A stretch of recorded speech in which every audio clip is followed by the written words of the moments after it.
शांताकारं भुजंगशयनं पद्मनाभं सुरेशं विश्वाधारं गगनसदृशं मेघवर्णं शुभांगं लक्ष्मीकान्तं कमलनयनं योगिभिध्यानगम्यं वंदे विष्णुभवभयहरं सर्वलोकैकनाथं। मंगलम भगवान विष्णु मंगलम गरुड़ध्वज मंगलम पुंडरीकाक्ष मंगलाय तनोहरि। ओम नमो भगवते वासुदेवाय। आज का दिन आप सभी के लिए मंगलमय हो। आइए सुनते हैं चैत्र मास कथा का 22वां अध्याय।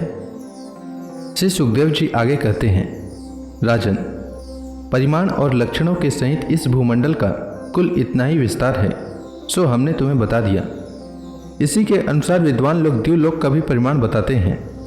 जिस प्रकार चना मटर आदि के 2 दलों में से एक का स्वरूप जान लेने से दूसरे का भी जाना जा सकता है, उसी प्रकार भूलोक के परिमाण से ही द्युलोक का भी परिमाण जान लेना चाहिए। इन दोनों के बीच में अंतरिक्ष लोक है। यह इन दोनों का संधि स्थान है। इसके मध्य भाग में स्थित ग्रह और नक्षत्रों के अधिपति भगवान सूर्य अपने ताप और प्रकाश से तीनों लोकों को तापते और प्रकाशित करते रहते हैं। वे उत्तरायण, दक्षिणायन और विश्वत नाम वाली क्रमशः मंद शीघ्र और समान गतियों से चलते हुए समयानुसार मकरादी राशियों में ऊंचे नीचे और समान स्थानों में जाकर दिन रात को बड़ा छोटा या समान करते हैं। जब सूर्य भगवान मेष या तुला राशि पर आते हैं तब दिन रात समान हो जाते हैं। जब वृषादि 5 राशियों में चलते हैं तब प्रतिमास रात्रियों में एक एक घड़ी कम होती जाती है और उसी हिसाब से दिन बढ़ते जाते हैं। जब वृश्चिक आदि 5 राशियों में चलते हैं तब दिन और रात्रियों में इसके विपरीत परिवर्तन होता है। इस प्रकार दक्षिणायन आरंभ होने तक दिन बढ़ते रहते हैं और उत्तरायण आने तक रात्रियां। इस प्रकार पंडित जन मानसोत्तर पर्वत पर सूर्य की परिक्रमा का मार्ग 9,51,00,000 योजन बताते हैं।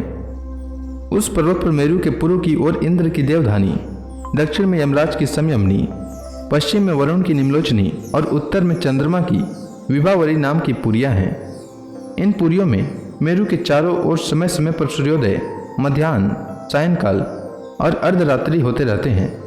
इन्हीं के कारण संपूर्ण जीवों की प्रवृत्ति या निवृत्ति होती है। राजन, जो लोग सुमेरु पर रहते हैं उन्हें तो सूर्यदेव सदा मध्याह्न कालीन रहकर ही तापते रहते हैं। वे अपनी गति के अनुसार अश्विनी आदि नक्षत्रों की ओर जाते हुए यद्यपि मेरु को बाईं ओर रख कर चलते हैं तो भी सारे ज्योतिर्मंडल को घुमाने वाली निरंतर दाईं ओर बहती हुई प्रवाह वायु द्वारा घुमा दिए जाने से वे उसे दाईं ओर रख कर चलते जान पड़ते हैं। जिस पुरी में सूर्य भगवान का उदय होता है उसके ठीक दूसरी ओर की पुरी में वे अस्त होते मालूम होंगे और जहां वे लोगों को पसीने पसीने करके ताप रहे होंगे उसके ठीक सामने की ओर आधी रात होने के कारण वे उन्हें निद्रावश किए होंगे। जिन लोगों के मध्याह्न के समय वे स्पष्ट दिख रहे होंगे वही जब सूर्य सौम्य दिशा में पहुंच जाएं तब उनका दर्शन नहीं कर सकेंगे।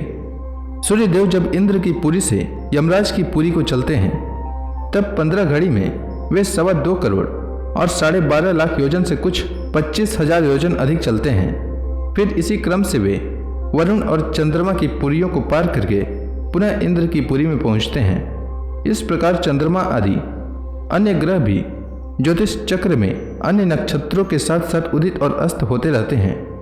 इस प्रकार भगवान सूर्य का वेदमय रथ एक मुहूर्त में 34,08,000 योजन के हिसाब से चलता हुआ इन चारों पुरियों में घूमता रहता है। इसका संवत्सर नामक एक चक्र बतलाया गया है। उसमें मास रूप 12 अरे हैं, ऋतु रूप 6 नेमियां हैं, 3 चौमासे रूप 3 नाभि हैं। इस रथ की धुरी का एक सिरा मेरु पर्वत की चोटी पर है और दूसरा मानसोत्तर पर्वत पर। इसमें लगा हुआ यह पहिया कोयलों के पहियों के समान घूमता हुआ मानसोत्तर पर्वत के ऊपर चक्कर लगाता है।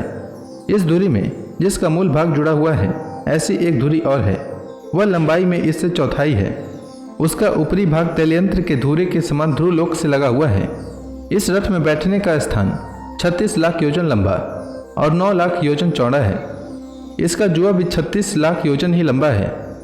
उसमें अरुण नाम के सारथी ने गायत्री आदि छंदों के से नाम वाले 7 घोड़े जोत रखे हैं। वही इस रथ पर बैठे हुए भगवान सूर्य को ले चलते हैं। सूर्य देव के आगे उन्हीं की ओर मुंह करके बैठे हुए अरुण उनके सारथी का कार्य करते हैं। भगवान सूर्य के आगे अंगूठे के पूर्वे के बराबर आकार वाले वाल्खिली आदि 60,000 ऋषि स्वस्ति वाचन के लिए नियुक्त हैं। वे उनकी स्तुति करते रहते हैं। इनके अतिरिक्त ऋषि, गंधर्व, अप्सरा, नाग, यक्ष, राक्षस और देवता भी, जो कुल मिलाकर 14 हैं, किंतु जोड़े से रहने के कारण 7 गण कहे जाते हैं।